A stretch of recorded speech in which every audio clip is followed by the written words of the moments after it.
पुष्कर सिंह धामी। वापस से चर्चा में लौटेंगे और चर्चा हम कर रहे थे मध्य प्रदेश के पहले ई पेपर बजट की। बजट पेश हो चुका है और अब बजट को लेकर कयास लगाए जा रहे हैं।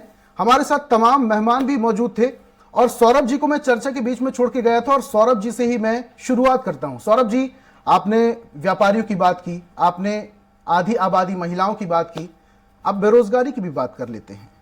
49 लाख रजिस्टर्ड बेरोजगार हैं, जिनमें से सिर्फ 21 लोगों को नौकरी मिली। कितना सार्थक होगा यह बजट? क्योंकि मेन मुद्दा तो बेरोजगारी का ही है और प्रदेश में जिस तरीके से बेरोजगारी बढ़ रही है, महंगाई बढ़ रही है, विकास कैसे हो रहा है फिर, जिसके दावे सरकार कर रही है? ऋषभ जी, आपने जो बात करी है बेरोजगारी, ये निश्चित ही एक बहुत बड़ा मुद्दा है। सरकार अपने एंड पर, और मैं यहाँ पर सरकार का साथ देता हूँ कि सरकार अपनी तरफ से जो वो प्रावधान कर सकती थी वो सारे प्रावधान करे। उन्होंने कौशल विकास के लिए प्रावधान करे हैं, नए उद्योगों को लेकर आने के लिए प्रावधान करे हैं और ऐसी जितनी भी जरूरत की चीज़ें हो सकती हैं उसके लिए प्रावधान करें। लेकिन हमारे यहाँ पर एक बहुत बड़ी कमी जो है वो इनकी इम्प्लीमेंटेशन की जो एजेंसीज हैं उनमें है। देखिए, सरकार ने जो प्रावधान किया है उसको सरकार के जो लाइन डिपार्टमेंट है वो उसको एग्जीक्यूट करते हैं ग्राउंड लेवल पर, और वो इसको एग्जीक्यूट करते हैं बहुत सारी संस्थाओं के साथ मिलकर। यहाँ पर जो रिस्पॉन्सिबिलिटी फिक्सेशन है वो संस्थाओं का और उन लाइन डिपार्टमेंट्स का होना चाहिए, क्योंकि ये लाइन डिपार्टमेंट और संस्थानों ने इतने सारे लोगों को, हजारों लाखों बच्चों को का कौशल संवर्धन करने के बाद, और उन सारी स्कीम्स में एक प्रावधान होता है कि एक बार आप किसी को सिखाओगे तो आप उनको कम से कम 3 महीने का रोजगार दिलाओगे। आप सोचिए, वो 3 महीने का रोजगार सबको दिया जाता है कागजों पर, लेकिन वो लोग जब हम इंडस्ट्री की तरफ से देखते हैं, मैं करीब करीब सभी इंडस्ट्रियल एसोसिएशंस को जो हमारे मेंबर हैं उनकी तरफ से मैं बताता हूँ, हमको जब रोजगार के लिए लोगों की ज़रूरत पड़ती है हम संस्थाओं के पास जाते हैं, एजेंसीज के पास जाते हैं, हमको वो काम करने वाले लोग जिनके पास वो सर्टिफिकेट है, वो काबिल काम करने वाले लोग नहीं मिल पाते। तो ये जो है ये बेरोजगारी का सबसे बड़ा मुद्दा है। आप इंडस्ट्री को लेकर आ सकते हैं, लेकिन आपको कौशल संवर्धन के ऊपर जो काम हो रहा है उस पर रिस्पॉन्सिबिलिटी फिक्सेशन करना पड़ेगा। आपको उसमें उद्योगों को जोड़ना पड़ेगा, उद्योग खुद इसको चालू करें और इसमें उद्योगों को आगे भी आना पड़ेगा। जो इससे बचते हैं उद्योगों को भी आगे आना पड़ेगा। जो एमएसएमई इंडस्ट्रीज है उनको अपने खुद के एसोसिएशंस के माध्यम से कौशल संवर्धन के क्षेत्र में आना चाहिए और वहाँ सरकार को कुछ करना चाहिए ताकि उनकी रिस्पॉन्सिबिलिटी फिक्सेशन ज़्यादा आसानी से हो। एक एनजीओ जो इम्प्लीमेंट कर रही है ग्राउंड लेवल पर ग्रामीण क्षेत्र के या शहरी क्षेत्र के रोजगारों के लिए, उनको शायद उतनी समझ नहीं है कि इंडस्ट्री की क्या रिक्वायरमेंट है। वो उसको सिर्फ पढ़ाने के उद्देश्य से पढ़ा देते हैं और वो कनेक्ट जो है वो खत्म हो जाता है। और यही स्थिति जो है वो यूनिवर्सिटीज़ के एंड पर है। हमारे यहाँ ढेर सारी सरकारी और प्राइवेट यूनिवर्सिटीज़ हैं, लेकिन अगर आप उनका उद्योगों के साथ एसोसिएशन देखेंगे तो वो नहीं है। अगर आप एमओयूज़ के लिए देखें, कुछ एक आध दो प्राइवेट यूनिवर्सिटीज़ को देखें भोपाल में, और 5-6 इंदौर में जो यूनिवर्सिटीज़ हैं उन्होंने बड़ा अच्छा काम किया है, तो उनका रिजल्ट भी है। उनके यहाँ से जो बच्चे पढ़ रहे हैं वो सीधे उद्योगों में जा रहे हैं, वो काम मिल रहा है, वहाँ का एम्प्लॉयमेंट रेट अच्छा है। लेकिन सरकारी स्तर पर जहाँ पर सबसे अच्छा बच्चा जाता है सरकारी यूनिवर्सिटीज़ के अंदर, उनका उद्योगों के साथ कोई एसोसिएशन नहीं है। उन्होंने ऐसा कोई भी प्लेटफॉर्म विकसित नहीं किया है जहाँ पर इंडस्ट्री के लोग आकर उनको बता पाए कि हमारी ज़रूरत क्या है, और उसके हिसाब से फिर यूनिवर्सिटी आदर्श रूप से उद्योगों से जानकारी लेने के बाद इनको अपना करिकुलम जो है वो चेंज करना चाहिए। आप देखेंगे 20-20 साल हो गए हैं यूनिवर्सिटीज़ ने अपना करिकुलम चेंज नहीं किया। वो पढ़ा रहे हैं जिसकी आज उद्योगों की ज़रूरत नहीं है, और जब बच्चा बाहर निकल कर जाता है तो कौशल के और शिक्षा के बाद भी वो जो नौकरी है उसको करने में काबिल नहीं है। तो नौकरी की कमी नहीं है, हमारा जो ये शिक्षा व्यवस्था है और जो कौशल की व्यवस्था है उसमें भारी गंभीर नौकरी की कमी नहीं है, लेकिन कौशल में सुधार करने की बहुत ज्यादा जरूरत है। देवेंद्र जी, आपने पूरी बात सौरभ जी की सुनी, क्या कहेंगे इस बात पर? बेरोजगारी दर लगातार बढ़ रही है, सरकार अपना काम कर रही है, लेकिन उद्योगों को आगे आना होगा, मोर्चा संभालना होगा। बिल्कुल, सौरभ जी ने बहुत अच्छी बात की, लेकिन सरकार को भी आगे आना होगा और उद्योग को भी आगे आना होगा। मैं आपको ये बताना चाहूँगा कि देखिए, स्किल डेवलपमेंट बिल्कुल थ्योरेटिकल एजुकेशन नहीं, अब प्रैक्टिकल एजुकेशन और टेक्निकल एजुकेशन का समय है। सौरभ जी ने इसकी बात की, मैं इसको मानता हूँ, लेकिन मैं ये भी मानता हूं कि दोनों मिक्स इकोनॉमी की आज भी आवश्यकता है। सरकार उद्योग दोनों को काम करने की आवश्यकता है और ये काम हो रहा है। देखिए, प्रधानमंत्री आवास से केवल आवास नहीं बन रहे हैं, उस आवास के माध्यम से ग्रामीणों को रोजगार मिल रहा है। सीमेंट उद्योग, लोहा उद्योग, सेंटिंग से लेकर अन्य चीजों में लोगों को एम्प्लॉयमेंट मिल रहा है। मनरेगा के कारण तालाब का निर्माण हुआ है, कुएं का निर्माण हुआ है, स्कूल का निर्माण हुआ है, सड़क का निर्माण हुआ है। ग्रामीण अर्थव्यवस्था मजबूत हुई, वहां पे एम्प्लॉयमेंट मिल रहा है। लेकिन मैंने फिर यहां बताना चाहूंगा, मैंने शासन से मांग की थी, कृषि आधारित उद्योग को बढ़ावा देने की आवश्यकता है।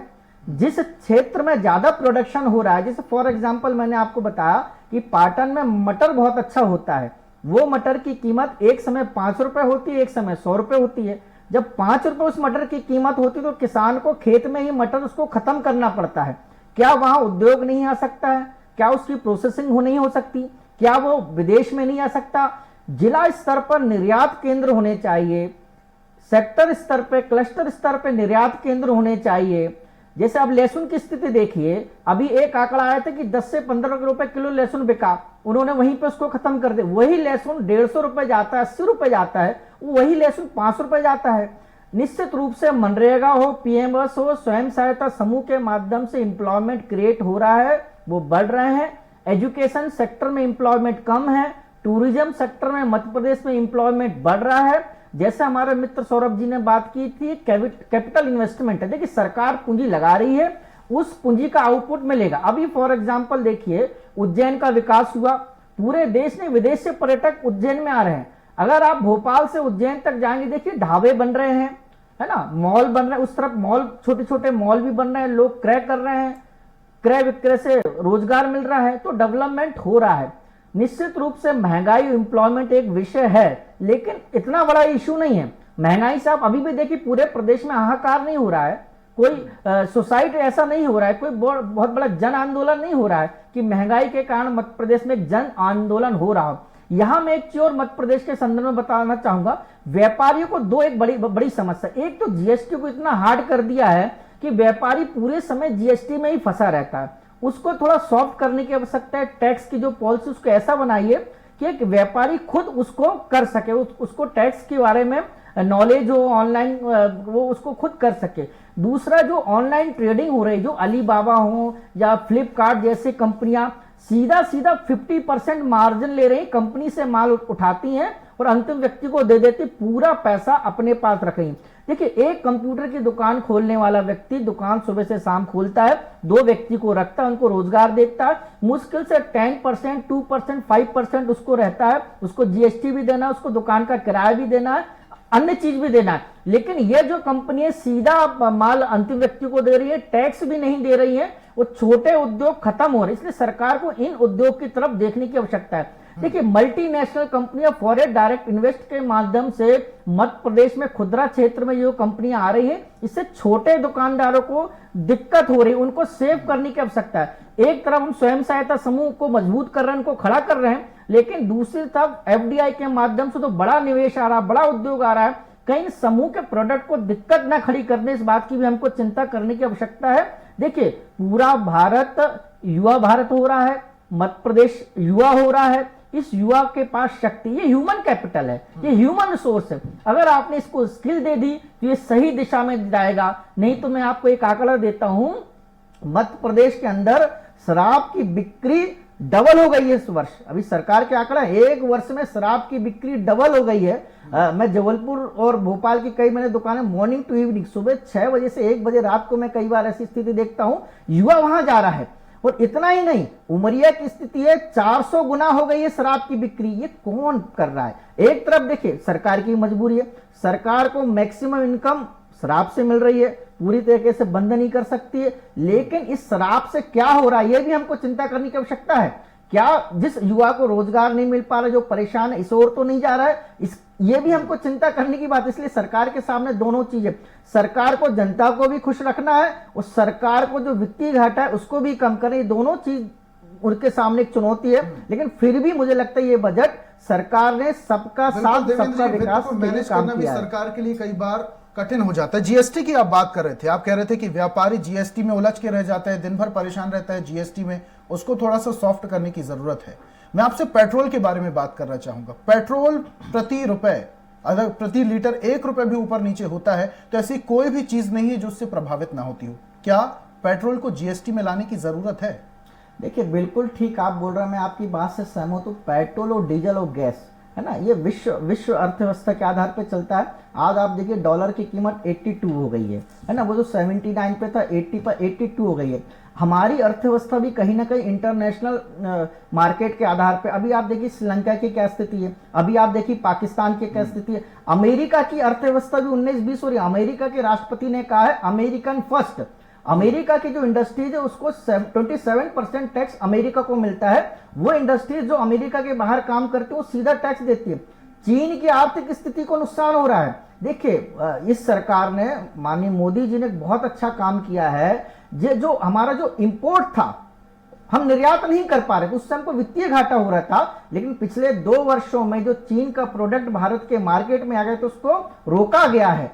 अब देखिए खिलौना उद्योग देखिए भारत का था, होली भारत मनाता था, दीपावली भारत मनाता था, लेकिन प्रोडक्ट पूरे बाजार में चीन का कब्जा था। लेकिन गवर्नमेंट की नीति का मैं स्वागत करूंगा कि अब हमारा फिर से खिलौना उद्योग, फिर से हमारा जो दिवाली के फटाके फिर से बढ़ रहे हैं, उससे इतना एम्प्लॉयमेंट हो रही। कहीं ना कहीं हमारी इकोनॉमिक पॉलिसी में जो दिक्कत थी। तो देवेंद्र जी क्या लगता है कि जो लोकल फॉर वोकल क्या जो मंत्र प्रधानमंत्री ने दिया था इसका असर हो रहा है देश? देखिए ये केवल भारत के प्रधानमंत्री नहीं दिया है, ये अमेरिका के प्रधानमंत्री ने दिया है, ये चीन के प्रधानमंत्री भी यही कर रहे हैं, पूरा विश्व यही कर रहा है। सबसे पहले हमको अपनी अर्थव्यवस्था देखनी पड़ेगी, तभी तो हम विश्व की अर्थव्यवस्था की बात करेंगे। जब हम ही मजबूत नहीं होंगे, अगर भारत के अंदर डॉलर मजबूत होगा, रुपए कमजोर होगा, तो फिर क्या होने वाला है? देखिए हमको निर्यात करना पड़ेगा। मध्य प्रदेश में हम सोयाबीन के क्षेत्र में 1 नंबर है, हमारा धान 1 नंबर का हो रहा है, हम दूध का अच्छा प्रोडक्शन कर रहे, हम निर्यात क्यों नहीं कर रहे? जब हम मध्य प्रदेश ये निर्यात भारत में करेगा, भारत के बाहर करेगा, तो हमको पैसा आएगा ना, और उस पैसे से हम मजबूत होंगे। देखिए जो उज्जैन में जो विकास हुआ है, ये जो टूरिज्म डेवलपमेंट हुई है, बहुत लंबी सोच है। टूरिज्म के माध्यम से इंटरनेशनल नेशनल लोग मध्य प्रदेश में आएंगे, वो यहाँ पे पैसा खर्च करेंगे, यहाँ एम्प्लॉयमेंट मिलेगा, यहाँ परचेज सेल डिमांड क्रिएट होगी, सप्लाई होगी। ये बहुत लंबी सोच है। मुझे लगता है अर्थव्यवस्था के हिसाब से बहुत अच्छा है। बिल्कुल विकसित मध्य प्रदेश की जो हमने कल्पना की है, सड़क बिजली पानी का विकास हो रहा है, पैसा लग रहा है, बिल्कुल मैं मानता हूं पैसा लग रहा है, हम कर्ज ले रहे हैं, लेकिन आने वाले समय में हम ये कर्ज चुकाएंगे। मध्य प्रदेश एक विकसित मध्य प्रदेश बनेगा। सरकार को जीएसटी को इतना सरल करने की आवश्यकता है कि आम व्यापारी वो पैड कर सके, टैक्स को इतना सरल करने की आवश्यकता है कि आम व्यापारी वो कर सके, वो दिन भर इसी में ना उलझ रहा है। एक और चीज मैं आपको बताऊंगा कि जो मध्य प्रदेश और भारत का इकोनॉमिक डेवलपमेंट तेजी से होता है, उसका रियल एस्टेट बहुत बड़ा कारण था, कंस्ट्रक्शन था। लेकिन जिस तरीके से लोन, आप देखिए हाउस लोन बढ़ा है, ईएमआई बढ़ी है, अभी ये मार्केट फिर से स्लो डाउन हो गया है। देखिए जब रियल एस्टेट बढ़ता है ना, तो मंडला डिंडोरी और झाबुआ, रियल एस्टेट की बात देवेंद्र जी, रियल एस्टेट की बात मैं वापस से आपके पास आऊंगा, तब करेंगे। हमारे साथ बीजेपी के सह मीडिया प्रभारी अनिल जी जुड़ चुके हैं, उनसे जरा जानकारी लेते हैं, बातचीत करते हैं। अनिल जी, आज मध्य प्रदेश का पहला ई पेपर बजट पेश किया गया, विपक्ष की तरफ से सवाल खड़े किए जा रहे हैं, हंगामा किया जा रहा है, लेकिन सरकार कह रही है इस बार जनता को सीधा फायदा पहुंचाने वाला बजट पेश किया गया और सबका फोकस एक योजना पर है जो सरकार ने लागू की है, लाडली बहना योजना। कैसा रहा आपके हिसाब से इस बार का बजट? जैसा कि मोदी जी ने कहा था कि हमें भारत को वैश्विक परिदृश्य पर अपनी उपस्थिति दर्ज करवानी है, और जैसा कोविड में आपने देखा है कि भारत कैसे आर्थिक रूप से मजबूती से पूरे विश्व में उभरा है और वह आज नेतृत्व करने की स्थिति में है। और माननीय मोदी जी ने कहा कि हमें 5 ट्रिलियन इकोनॉमी बनाना है। इसमें हमारे माननीय मुख्यमंत्री शिवराज सिंह जी ने कहा कि हमारा मध्य प्रदेश में इसमें कहीं पीछे नहीं रहेगा और अपना योगदान इसको 5 ट्रिलियन इकोनॉमी बनाने में देगा। केवल लाडली बहना योजना ही नहीं, अपितु बहुत सारी योजनाएं, चाहे युवाओं के लिए हो, चाहे किसानों के लिए हो, चाहे मजदूरों के लिए हो, चाहे गरीबों के लिए हो, चाहे शिक्षा की बात हो, चाहे स्वास्थ्य की बात हो। आप अगर इस बजट को गंभीरता से देखेंगे, जो सुनेंगे, जैसा कि कांग्रेस के साथियों ने आज सदन में नहीं किया है, उन्हें इस बजट को ध्यान से सुनना चाहिए था, उन्होंने शोर शराबा हो हल्ला करते रहे हैं। तो आप देखेंगे कि इस बजट में सभी वर्गों का, सभी क्षेत्रों का ध्यान रखा गया है और निश्चित मानिए कि यह बजट एक पटेल विकास का साहब, बजट लेकिन है। इससे पहले वाला जो बजट पेश किया गया था उसमें भी ऐसे ही कहा गया था, सभी वर्गों का, सभी क्षेत्रों का ध्यान रखा गया है। इस बार जो प्रावधान किए गए 300 गौशालाओं निर्माण का कार्य शुरू किया जाएगा, लेकिन गायों की स्थिति कई बार अलग होती है। गौठान जो होते हैं वहां पर स्थिति बिल्कुल अलग होती है। अगर मैं भोपाल के पास की जो बात करूं, गौशाला, वहां पर कंकाल मिले थे गायों की, और भी बहुत सारी ऐसी चीजें हैं। देखिए, सरकार ये गौशाला में भी चिंता करती है। जैसा मेरे पास जानकारी है, इस बार नई 3346 गौशालाएं खोली जानी है। कुछ घटनाएं ऐसी जरूर हो जाती हैं कभी कभी जिसका जांच शासन प्रशासन करता है और दोषियों पर कार्रवाई करने का भी काम शासन प्रशासन द्वारा किया जाएगा और जो उसमें दोषी होंगे उनको सजा होगी। तो ये गौशाला के विषय में हो गया। और सभी जो योजनाएं हैं उन पे भी विचार करना चाहिए। जैसे कृषि क्षेत्र में देखें तो कृषि क्षेत्र में कितना दे रहे हैं। अभी मैं सुन रहा था अपने किसी साथी को, वो कह रहे थे कि ऋण की बात कर रहे थे। तो ऋण की बात मैं बताना चाहूंगा आपके 2002-03 में कांग्रेस के शासन काल में जीएसडीपी का जो अनुपात था ऋण लेने का, वो 31.6% था। भारतीय जनता पार्टी की सरकार ने, अभी आप देखेंगे, मैं जो तात्कालिक आंकड़े दिख रहे हैं मुझे, वो 27.8 है। पता नहीं है किस चीज का रोना रोते रहते हैं कि सरकार ऋण ले रही है। तो अगर जनता के हित के लिए, जनता को लाभ पहुंचाने के लिए, गरीबी उन्मुखी योजनाओं के लिए, अंत्योदय के लिए ऋण लेना पड़ता है तो क्या दिक्कत है इसमें? जनता को लाभ पहुंचाने के लिए ऋण क्यों नहीं लिया जाना चाहिए? ये तो प्रावधान है, ये तो उसमें व्यवस्था है। ऋण लेने के लिए सरकारें ऋण लेती हैं, तो इसमें दिक्कत क्या है कांग्रेस? ठीक है, पटेल साहब से ये भी समझना चाहूंगा मैं, लाडली बहना योजना लागू की गई है, प्रदेश को किस तरीके से लाभ होगा? क्योंकि भोपाल और इंदौर में जब कमिश्नर सिस्टम लागू किया गया था तो अत्याचारों को लेकर ऐसे कयास लगाए जा रहे थे कि बहुत सख्त कानून बनेगा महिलाओं के लिए, लेकिन ऐसी बहुत सारी तस्वीरें आई जहां पर महिलाओं को लेकर अत्याचार बढ़े हैं।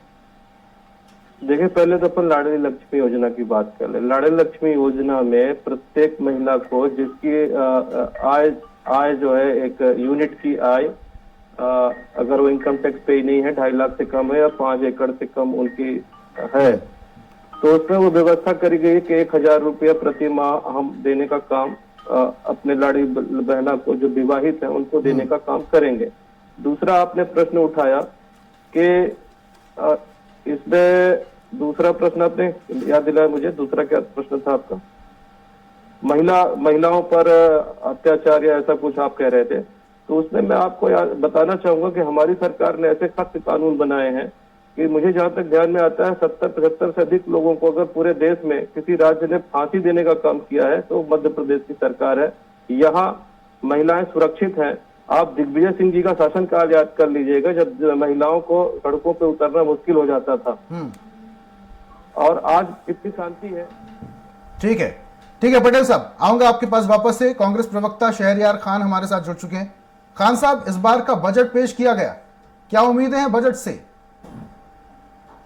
देखिए, मध्य प्रदेश का बजट जो शिवराज सरकार ने पेश किया है, उसको मैं एक मशहूर शायर वसीम दहलवी की इन लाइनों से प्रकट करना चाहूंगा कि मध्य प्रदेश के बजट में मौसम गुलाबी है, मगर ये आंकड़े झूठे हैं, ये दावे किताबी हैं। मध्य प्रदेश में जब 2020 में कमलनाथ सरकार गई थी 20 मार्च को, और आज हम बात कर रहे हैं 1 मार्च को, लगभग 3 वर्ष से भी कम समय में हमारे टाइम पे 1,90,000 करोड़ मध्य प्रदेश के ऊपर कर्ज था, जो आज की डेट में 3,83,000 करोड़ हो गया। जो कर्ज मध्य प्रदेश के प्रत्येक नागरिक पे आज की डेट में 43,000 रुपए है। तो ये साफ खान साहब, अगर कांग्रेस की सरकार होती तो कर्ज नहीं लेती। बाजीगरी है और कुछ नहीं है, चुनावी साल है।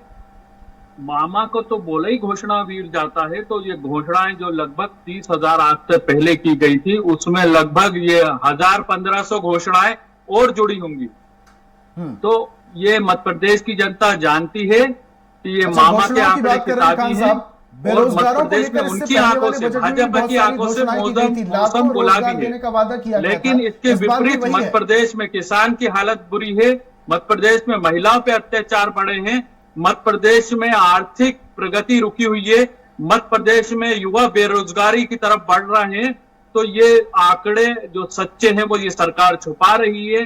और लफाजी और झूठे आंकड़े पेश करके मध्य प्रदेश की जनता को आखिरी बार गुमराह कर रही है, क्योंकि 2023 में मध्य प्रदेश की जनता कमलनाथ जी के नेतृत्व में कांग्रेस की सरकार बनाने जा रही है।